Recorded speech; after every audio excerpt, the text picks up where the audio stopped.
Hi ಶುಭೋದಯ ಎಲ್ರಿಗೂ welcome back to my cooking channel. ಇವತ್ತಿನ ವಿಡಿಯೋದಲ್ಲಿ ಹಳ್ಳಿನಲ್ಲಿ ಮಾಡುವಂಥ ಮೊಳಕೆ ಕಾಳು ಸಾಂಬಾರನ್ನ ಯಾವ ಥರ ಮಾಡೋದು ಅಂತ ತೋರಿಸ್ತಾ ಇದ್ದೀನಿ. ವಿಡಿಯೋನ ಕೊನೆವರೆಗೂ ನೋಡಿ, ಹಾಗೆ ಚಾನಲ್ಗೆ ಸಬ್ಸ್ಕ್ರೈಬ್ ಆಗಿ ಸಪೋರ್ಟ್ ಮಾಡಿ. ಮೊದಲನೇದಾಗಿ ಒಂದು ಮಿಕ್ಸಿ ಜಾರ್ಗೆ 1 ಟೇಬಲ್ ಸ್ಪೂನ್ ಧನಿಯಾ, 1 ಟೀ ಸ್ಪೂನಷ್ಟು ಅಚ್ಚಕಾರದ ಪುಡಿ, 1 ಟೀ ಸ್ಪೂನ್ ಕಡಲೆ, ಹಾಗೆ 1 ಇಂಚಷ್ಟು ಚಕ್ಕೆ, 4 ಲವಂಗ, ಒಂದು ಅರ್ಧ ಇಂಚು ಹಸಿ ಶುಂಠಿ, 1 ಗಡ್ಡೆ ಪೂರ್ತಿಯಾಗಿ ಬೆಳ್ಳುಳ್ಳಿ, 1 ಗಡ್ಡೆ ಈರುಳ್ಳಿ, ಸ್ವಲ್ಪ ಕೊತ್ತಂಬರಿ ಸೊಪ್ಪು, ಸ್ವಲ್ಪ ನೀರನ್ನು ಹಾಕಿ ಈ ಮಸಾಲೆನ ಗಟ್ಟಿಗೆ ನುಣ್ಣಗೆ ರುಬ್ಕೋಬೇಕಾಗುತ್ತೆ. ರುಬ್ಕೊಂಡ ನಂತರ ಸ್ಟವ್ ಮೇಲೆ ಒಂದು ಕುಕ್ಕರ್ನ ಇಟ್ಬಿಟ್ಟು ಅದಕ್ಕೆ ಒಂದು ಅರ್ಧ ಟೇಬಲ್ ಸ್ಪೂನಷ್ಟು ಎಣ್ಣೆನ ಹಾಕೋತಾ ಇದ್ದೀನಿ. ಎಣ್ಣೆ ಕಾದ ನಂತರ ಇದಕ್ಕೆ ಸ್ವಲ್ಪ ಸಾಸಿವೆ ಸಿಡಿದ ನಂತರ ಇದಕ್ಕೆ ನಾನು ಕರಿಬೇವು ಮತ್ತು 1 ಗಡ್ಡೆ ಪೂರ್ತಿಯಾಗಿ ಈರುಳ್ಳಿನ ಹಾಕ್ಕೊಂಡು ಫ್ರೈ ಮಾಡ್ಕೋತಾ ಇದ್ದೀನಿ. ಉರಿನ ಮೀಡಿಯಮ್ ಫ್ಲೇಮಲ್ಲೇ ಇಟ್ಕೊಂಡು ಫ್ರೈ ಮಾಡ್ಕೊಳ್ಳಿ. ಇದಕ್ಕೆ ಇಷ್ಟೇ, ಬೇರೆ ಇನ್ನೇನು ಹಾಕೋವಂಥ ಅವಶ್ಯಕತೆ ಇಲ್ಲ.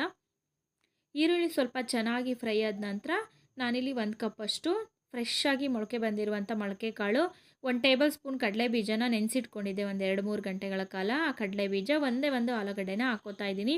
ಈ ಮೊಳಕೆ ಕಾಳು ಸಾರಿಗೆ ಈ ಥರ ಕಡಲೆ ಬೀಜನ ನೆನೆಸಿ ಅಥವಾ ಹಸಿ ಕಡಲೆ ಬೀಜ ಇದ್ದರೆ ಅದನ್ನು ಹಾಕ್ಕೊಂಡ್ರೆ ತುಂಬಾ ರುಚಿಯಾಗಿರುತ್ತೆ. ತಿನ್ನೋಕ್ಕಂತೂ ವಾವ್ ಅಂತೀರ. ಒಂದ್ಸಲ ಟ್ರೈ ಮಾಡಿ ನೋಡಿ.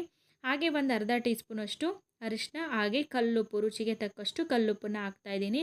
ಆದಷ್ಟು ಸಾಂಬಾರುಗಳಿಗೆಲ್ಲ ನೀವು ಕಲ್ಲುಪ್ಪನ್ನೇ ಯೂಸ್ ಮಾಡಿದ್ರೆ ರುಚಿನೂ ಚೆನ್ನಾಗಿರುತ್ತೆ, ಆರೋಗ್ಯಕ್ಕೂ ಸಹ ಒಳ್ಳೆಯದಂತ ಹೇಳ್ಬೋದು. ಒಂದು ರೌಂಡು ಚೆನ್ನಾಗಿ ಎಲ್ಲ ಮಿಕ್ಸ್ ಮಾಡ್ಕೊಂಡ ನಂತರ ನಾವು ರುಬ್ಬಿಟ್ಕೊಂಡಿರುವಂಥ ಮಸಾಲಾನ ಡೈರೆಕ್ಟಾಗಿ ಕುಕ್ಕರಲ್ಲಿ ಹಾಕೋತಾ ಇದ್ದೀನಿ. ಮಸಾಲಾನ ಹಾಕ್ಕೊಂಡು ನೀರು ಕನ್ಸಿಸ್ಟೆನ್ಸಿ ಎಷ್ಟು ಬೇಕಾಗುತ್ತೆ ನಿಮಗೆ, ಗಟ್ಟಿಗೆ ಬೇಕಾ ತೆಳ್ಳಗೆ ಬೇಕಾ ನೋಡಿಕೊಂಡು ಹಾಕ್ಕೋಬೇಕಾಗುತ್ತೆ. ನಾನಿಲ್ಲಿ ಒಂದು 2-2.5 ಲೋಟದಷ್ಟು ನೀರನ್ನ ಹಾಕೋತಾ ಇದ್ದೀನಿ. ನಂಗೆ ತುಂಬ ತೆಳ್ಳಗೂ ಬೇಡ, ತುಂಬ ಗಟ್ಟಿಗೂ ಬೇಡ. ನಾನು ರುಬ್ಬಿರುವಂಥ ಮಸಾಲೆ ಖಾರಕ್ಕೆಲ್ಲ ಕರೆಕ್ಟಾಗಿ ಹಾಕೋತಾ ಇದ್ದೀನಿ. ಅಥವಾ ಒಂದು 3/4 ಜಾರಷ್ಟು, ಆ ಜಾರಲ್ಲಿ ಒಂದು 3/4 ಜಾರಷ್ಟು ನೀರು ಹಾಕ್ಕೊಂಡ್ರೂ ಸಹ ಸರಿ ಹೋಗ್ಬಿಡುತ್ತೆ. ನೀರನ್ನೆಲ್ಲ ಹಾಕಿ ಚೆನ್ನಾಗಿ ಒಂದು ರೌಂಡ ಮಿಕ್ಸ್ ಮಾಡ್ಕೋತಾ ಇದ್ದೀನಿ. ತುಂಬ ಚೆನ್ನಾಗಿರುತ್ತೆ ಇದು. ಒಳ್ಳೆ ನಾನ್ ವೆಜ್ಜು, ಮಟನ್ ಸಾರು, ಚಿಕನ್ ಸಾರು ತಿಂದಷ್ಟೇ ರುಚಿಯಾಗಿರುತ್ತೆ. ಒಂದ್ಸಲ ಟ್ರೈ ಮಾಡಿ ಹೇಗೆ ಬಂದಿತ್ತಂತ ತಿಳಿಸಿ. ನೀರನ್ನು ಹಾಕಿ ಲಿಡ್ನ ಕ್ಲೋಸ್ ಮಾಡಿ ನಾನಿಲ್ಲಿ ಒಂದು 3 ವಿಸಲ್ನ ಹೊಡೆಸ್ಕೊತಾ ಇದ್ದೀನಿ. ಆವಾಗ ಚೆನ್ನಾಗಿ ಬೆಂದಿರುತ್ತೆ. ಕಡಲೆ ಬೀಜ ಮತ್ತು ಹುರುಳಿಕಾಳು ಎಲ್ಲ ತುಂಬ ಚೆನ್ನಾಗಿ ಬೆಂದಿತ್ತು. ಒಳ್ಳೆ ಅದಕ್ಕೆ ಈ ಕನ್ಸಿಸ್ಟೆನ್ಸಿಗೆ ಸಾಂಬಾರು ರೆಡಿಯಾಗಿತ್ತು.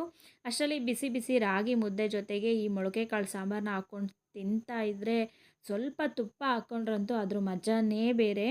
ನೋಡಿದ್ರಲ್ಲ ಎಷ್ಟು ಈಸಿಯಾಗಿ ಈ ಮೊಳಕೆ ಕಾಳು ಸಾಂಬಾರನ್ನ ಮಾಡ್ಬೋದು ಅಂತ. ನೀವು ಕೂಡ ಟ್ರೈ ಮಾಡಿ ಹೇಗೆ ಬಂದಿತ್ತು ಅಂತ ತಿಳಿಸಿ. ಹಾಗೆ ನನ್ನ ಯೂಟ್ಯೂಬ್ ಚಾನಲ್ಗೆ ಸಬ್ಸ್ಕ್ರೈಬ್ ಆಗಿ ಸಪೋರ್ಟ್ ಮಾಡಿ. ಯಾರೆಲ್ಲ ಫೇಸ್ಬುಕ್ ಪೇಜಲ್ಲಿ ನೋಡ್ತಾ ಇದ್ದೀರೋ ಪೇಜ್ಗೆ ಫಾಲೋ ಆಗಿ ಸಪೋರ್ಟ್ ಮಾಡಿ ಅಂತ ಹೇಳ್ತಾ ವಿಡಿಯೋ ಮುಗಿಸ್ತಾ ಇದ್ದೀನಿ. ನಮಸ್ಕಾರ, ಶುಭೋದಯ.